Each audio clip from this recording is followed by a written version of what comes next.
കോടികളൊക്കെ മുടക്കി പ്രൊഡ്യൂസർമാർ ഒരു സിനിമ എന്ന് പറഞ്ഞ സാധനം പുറത്തിറക്കിയിട്ട് അതിന് കാത്തിക്കുക, അതൊന്ന് വിജയിച്ച് കിട്ടിയാൽ വിജയിച്ചിട്ടില്ലെങ്കിൽ അതിൻ്റെ മുതൽ മുടക്കെങ്കിലും കിട്ടാൻ വേണ്ടി പഠിച്ചവനോട് പ്രാർത്ഥിച്ച് നിൽക്കുമ്പോൾ ഒരു 5 ദിവസത്തിൻ്റെ ചിലവില്ലാതെ ഒരു വർക്കൗട്ടേറ്റിങ്ങൾ വന്നിട്ട് ഒരു സിനിമേനെ പറ്റി ആ സിനിമ ഫസ്റ്റ് ഹാഫിൽ ഇത് പോരാ, രണ്ടാമത്തെ ഇതിൽ വന്നപ്പോൾ വലിവ്, മൂന്നാമത്തേൽ കയറ്റം, മൊത്തത്തിൽ മറ്റേ അഭിനയം പോരാ, സിനിമേൻ്റെ നിലവാരത്തിൽ മേക്കിംഗ് ഇല്ല, മറ്റേതില്ല.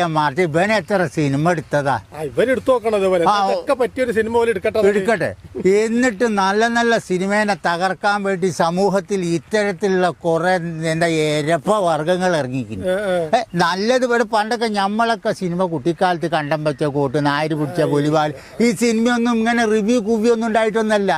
അന്ന് മൈക്ക് സെറ്റ് വെച്ച് ജീപ്പിലോ ഇതിലേക്ക് അല്ലെങ്കിൽ കാളവണ്ടിയിലോ ഇങ്ങനെ വിളിച്ചറിഞ്ഞ് പോകല.